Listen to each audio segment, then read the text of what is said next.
What are the names of these flowers? This is Richard. I think we've seen those, haven't we? Yeah, we actually have some out front. Yeah, we have some out front. Those are canna, the different kinds of cannas. And, you know, I say just enjoy them. They have nice big leaves on them. Some of them are fairly large plants. Some of them can be smaller. It just depends on what variety it is. I could fertilize it in the spring, but I wouldn't fertilize it too much. Again, you don't want them to grow crazy with foliage. You want the blooms.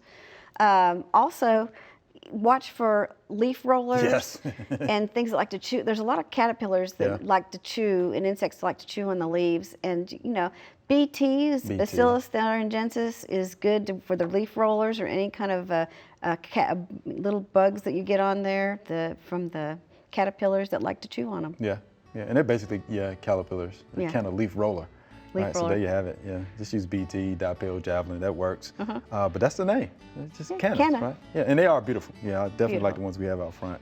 Hope you enjoyed the video. We would love to get more questions from you. So be sure to leave us some comments.